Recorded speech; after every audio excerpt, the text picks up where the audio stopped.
Once you find yourself in conflict with a narcissist, it's a virtual guarantee they're going to start playing head games with you. That's why I put together a new course. It's very extensive called Anger Games. I'm going to teach you how to manage anger and conflict with a narcissist. There's a link below that's going to show you how to register, and I hope that you find it to be very insightful.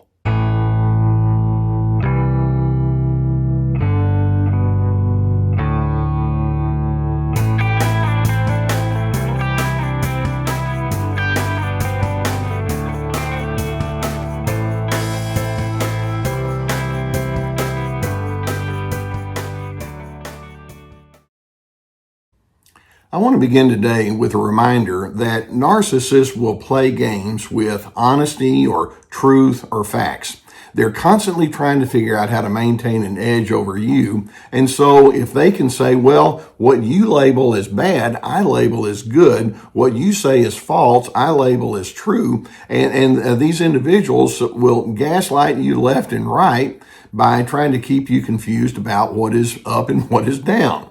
One of the things that we see is that narcissists are so committed to maintaining a false self, and they build their own alternate reality around all of that, that there are many things that they'll do that are clearly not right, and yet they label themselves as being the keepers of truth. And so bad is good and good is bad, and it's the ultimate lifestyle of the gaslighter. Let me give you an idea of what I'm talking about. Let's suppose you have somebody that says, I'm a highly spiritual individual, and yet the more you're around that person, you realize they condemn anybody that's different from them. They can't accept anybody that has a different thought or interpretation about the meaning of life, and so their spirituality doesn't sound like it leads them to what you would normally think about love and kindness and goodness and all of that. Or let's suppose somebody else comes along and says, well, I'm probably one of the nicest people you've ever met, and they actually make a point to try to be helpful and they serve you.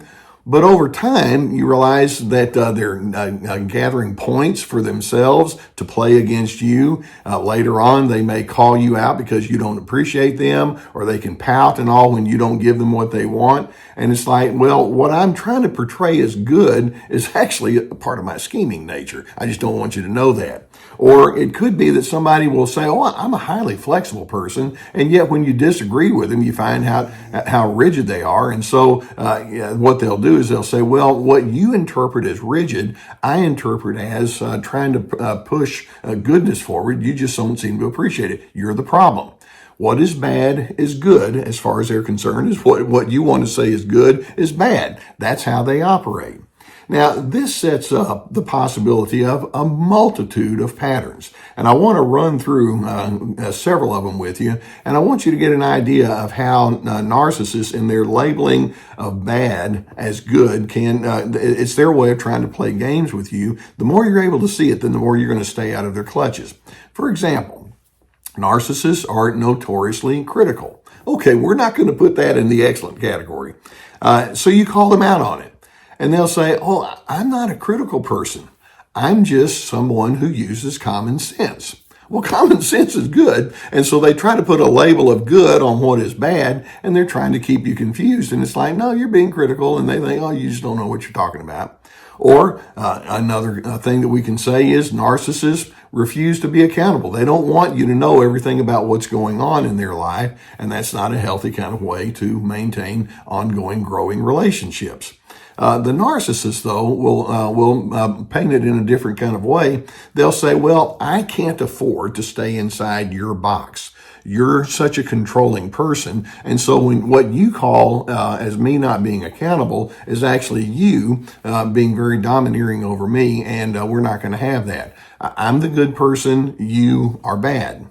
Or another characteristic that's very common with a narcissist is they're highly image conscious. They want to make sure that they present themselves in ways that make them look great, when in fact they're overlooking a whole lot. But again, you try to call them out on that, and it's like, no, I'm just trying to create a positive appearance, that's all. It's like, no, that's not all. What you're doing is you're being phony. That's a nicer way to, that's a more accurate way of doing it, putting it when they're trying to window dress. And phoniness is not a healthy characteristic. You just can't admit your humanity.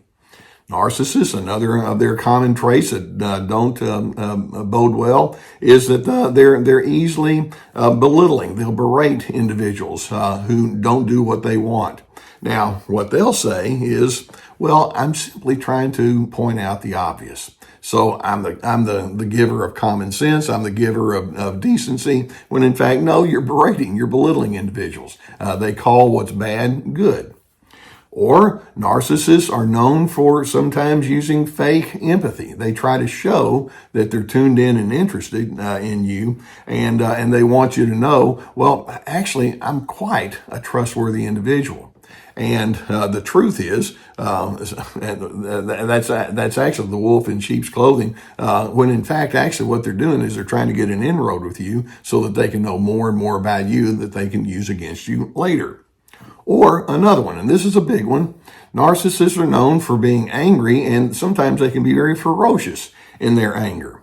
And so that's clearly not a good characteristic, but they'll dress it up by saying, well, the problem is I do in fact feel frustrated because of your incompetence. And so I'm not a bad person. I'm simply a victim of your lunacy and your impossible way of dealing with things. What you label as bad, I label as good because you're the bad person. I'm the victim.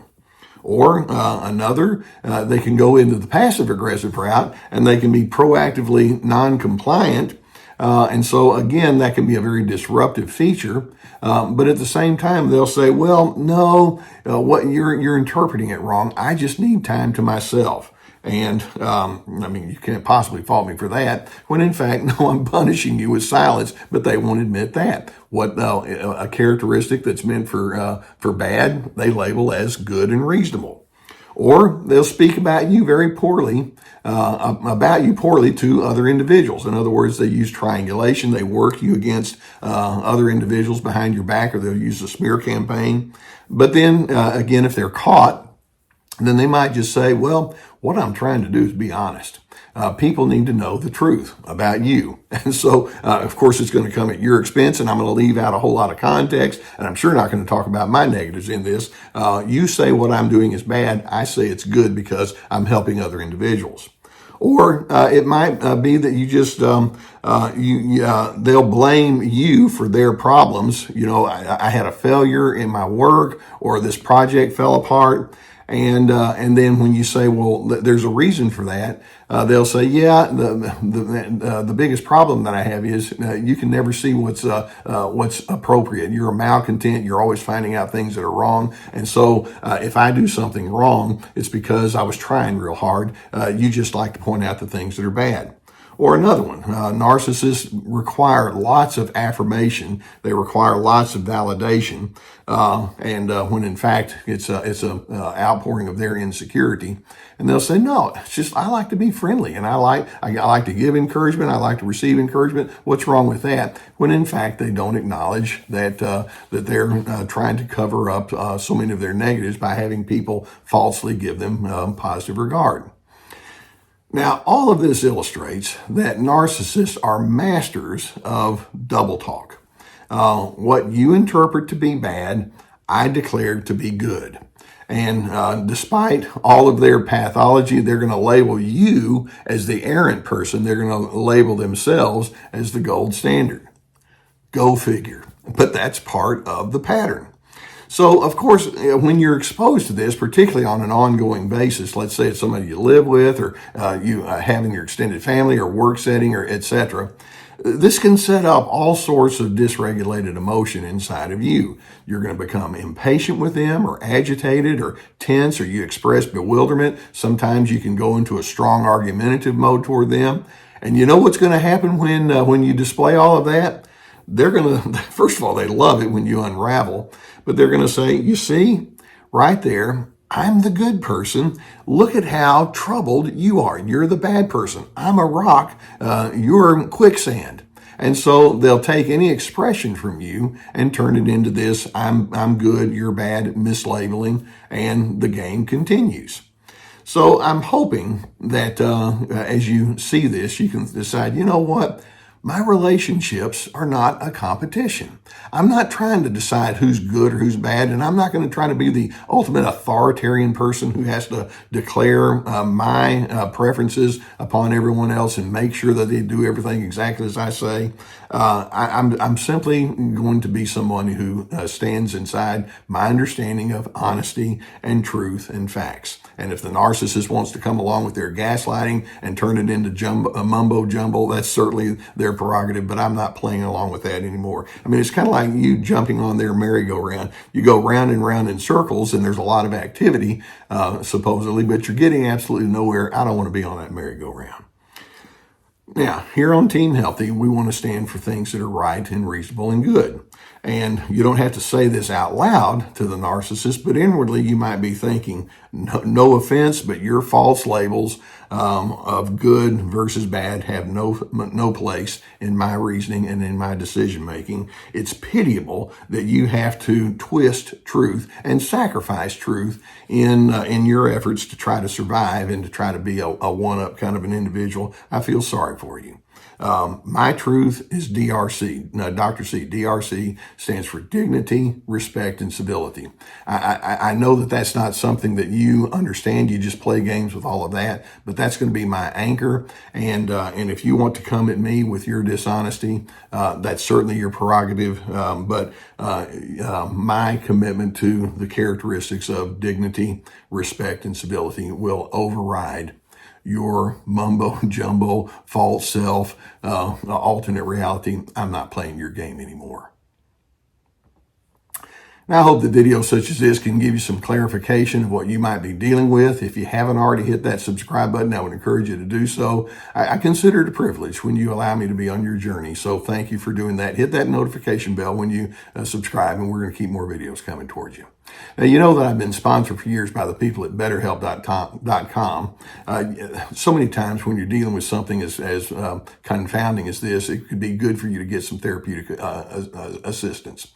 The people at BetterHelp are a team of licensed professional therapists. You go to the link that we have below the video, and you can answer a few questions, and then you get to select a therapist that you can work with, and it can be so air clearing to have somebody that says, well, let's figure out what in fact is true about who you are, about what you're dealing with. As the need is there, please get the assistance that you would need. Now, on my website, I have lots of resources to offer to you. I have my online courses that each course has at least 25 teaching videos, and each video has guided handouts with guided questions. And so we have links below to my courses, and they're also on my website.